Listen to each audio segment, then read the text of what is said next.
আমাদের কাছে রিসেন্টলি কয়েকটা ইন্টারেস্টিং কোয়েশ্চেন আসছে এবং এগুলো হচ্ছে বেসিক যারা বিগিনার আছে তারা করছে না, মোটামুটি যারা কাজ করছে কয়েক বছর ধরে তারা বিভিন্ন ডিসকাশনে আমাদের সাথে এই কোয়েশ্চেনগুলো শেয়ার করে। আজকে আমরা এই ভিডিওতে এগুলোর অ্যান্সার দিব। এক নম্বরটা হচ্ছে ফেসবুক অ্যাডের টার্গেটিং অপশন তো এখন আর আগের মতো কাজ করছে না, এখন সবকিছু অটোমেটেড। এগেন কিছু মানুষের এখনো ওই অ্যাডভান্স রিসেন্ট আপডেটটা রোল আউট হয় না অ্যাড ম্যানেজারে, বাট যারা যারা অলরেডি এটা নিয়ে কাজ করছেন তারা জানেন আমি কি নিয়ে কথা বলছি। এখন আর আসলে কোনোই টার্গেটিং অপশন থাকে না, আপনাকে টোটালটা অ্যাডভান্টেজ প্লাস দিয়ে করতে হবে এআই ড্রিভেন যে ক্যাম্পেইনগুলো। এটা হচ্ছে প্রথম কথা। সেকেন্ডটা হচ্ছে যে ট্র্যাকিং তো আগের চেয়ে অনেক ইজি হয়ে গেছে। এটা শুধু 1-2 বছর না, অনেক আগে থেকেই। ধরেন যারা শপিফাইয়ের ওয়েবসাইট ইউজ করছে তাদের জন্য ট্র্যাকিং একদম ইজি, বা যারা এখন ইভেন ওয়ার্ডপ্রেসে কাজ করেন তাদের ক্ষেত্রে অনেক প্লাগইন দিয়ে আপনারা ইজিলি করে ফেলতে পারবেন। সেই ক্ষেত্রে ধরেন যারা ওয়েব অ্যানালিটিক্সের কাজ করতো আগে, তাদের আসলে এখন ফিউচার কি বা তারা কি করবেন, এটা একটা। থার্ড একটা কোয়েশ্চেন হচ্ছে যে ভাই মানে গুগলের ক্ষেত্রেও তো সেম জিনিসই, কনভার্সন ট্র্যাকিং ইজি হয়ে যাচ্ছে, কল ট্র্যাকিং আরও ইজি হয়ে যাচ্ছে। তারপর হচ্ছে আপনার পারফরমেন্স ম্যাক্স ক্যাম্পেইন চলে আসছে। আগে আমরা সার্চারে এত এত কিওয়ার্ড রিসার্চ করতাম, কিওয়ার্ড রিসার্চার হিসেবে ফাইবারে আমরা গিগ খুলতাম, এখন তার ওগুলো কোনো কিছু কাজ করছে না ওইভাবে আগের মতো। এখন আমরা কি করতে পারি? সো এই কোয়েশ্চেনটা আমরা চেষ্টা করব দুইটা অ্যাঙ্গেলে অ্যান্সার দেওয়ার। নাম্বার 1 হচ্ছে বিজনেস ওনারদের জন্য এটা কিভাবে কাজ করবে, এটা একটা অ্যাঙ্গেল। নাম্বার 2 হচ্ছে আপনি অ্যাজ আ মার্কেটার আপনার ক্ষেত্রে এটা কিভাবে কাজ করতে পারে। হ্যাঁ, সো প্রথমে আমি মার্কেটারদের জন্য বলি।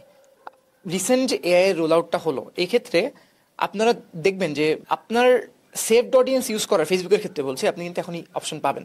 আপনি জাস্ট ক্যাম্পেইনে গেলে সেভড অডিয়েন্স পাবেন। এখন সেভড অডিয়েন্সে আপনি কি করতে পারেন, আপনাকে if you are a marketer, আপনি ধরেন আগে ফেসবুক অ্যাড নিয়ে কাজ করতেন, আপনার হয়তো ফাইবারে গিগ ছিল, বা আপনার বাংলাদেশি কোনো এজেন্সিতে বা বাংলাদেশি কোনো কোম্পানিতে আপনি কাজ করতেন ফেসবুক অ্যাড এক্সপার্ট হিসেবে। এখন এক্ষেত্রে আপনাকে ফানেল বুঝতে হবে, ফানেল বুঝে আপনাকে সেভাবে কাজ করতে হবে, কারণ এটার মধ্যে কিন্তু বাংলাদেশের বিজনেস যারা আছে, আমি বাংলাদেশের পার্সপেক্টিভে বেশি বলছি, ধুমায় বিজনেস করছে।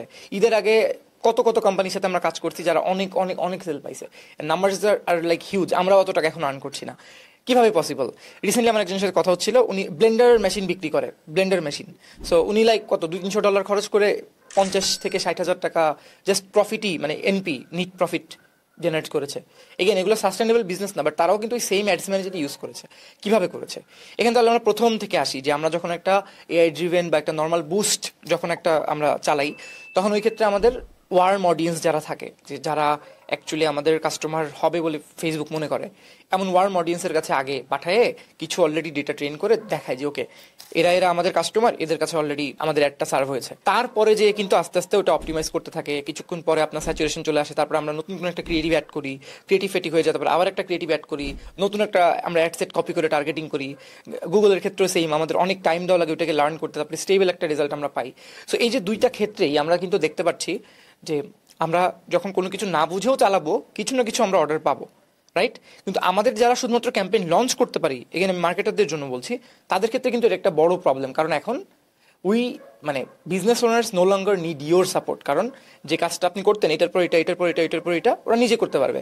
জিপিটি, আপনার রিসেন্ট যে আপডেটটা এসেছে চ্যাট জিপিটিতে, খুব সুন্দর যে প্রম্পট লিখতে পারবে, সে নিজের গ্রাফিক ডিজাইনিং নিজেই করতে পারবে। তখনও আপনাকে আর দরকার না, ক্যানভার লোকটাকেও দরকার না। তাহলে আপনাকে কখন দরকার হবে? যখন ওই ওয়ার্ম অডিয়েন্সে যে একটা চালাচ্ছে, ওই একটা 4 দিন 5 দিন 7 দিন 10 দিন পরে যে অর্ডার ডিক্লাইন হওয়া শুরু করবে। যদি সিপিআর আসতো 50 সেন্ট, আস্তে আস্তে $1 হবে, সেখান থেকে $2, $3, $4, তারপর সে কি করবে? ওই ক্যাম্পেইনটা অফ করে দিবে, বিজনেস ওনার ক্যাম্পেইনটা অফ করে দিবে, নতুন একটা ক্যাম্পেইন লঞ্চ করবে। সেক্ষেত্রে সেও এরকম 1-2টার সেল পাবে, তারপরে যে আর সেল পাবে না। সো এই যে সিচুয়েশনটা আপনি দেখেন, এখানে কিন্তু মানে মেইন কাজটা এখন কার আসবে? একটা কোম্পানি যখন সিএমও যেভাবে কাজ করে, চিফ মার্কেটিং অফিসার, সে কি করে? পুরো এক্সপিরিয়েন্সটাকে ডিজাইন করে যে ওকে এই কোম্পানিতে আমার এখন হচ্ছে প্রতি মাসে আমার মানে বুস্টিং এর জন্য বা ফেসবুক অ্যাডের জন্য বা গুগল অ্যাডের জন্য আমাদের বাজেট এটাকে এইভাবে ডিস্ট্রিবিউট করব আমি, বা এটাকে এই ওয়েতে আমি এই কাস্টমারের কাছে পাঠাবো।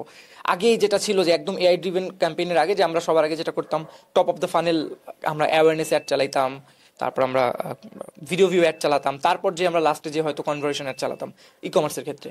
কিন্তু এখন ওইটা দিলেও কাজ করে না, এখন অনেক সময় ডিরেক্ট পারচেসে কাজ করে। সো অনেকগুলো কথা আমি বললাম, এটার মধ্যে মোদ্দা কথা যদি আমি এটাই বলি যে if you are a marketer, আপনাকে চেষ্টা করতে হবে আপগ্রেড করার, লার্ন মোর স্ট্র্যাটেজি।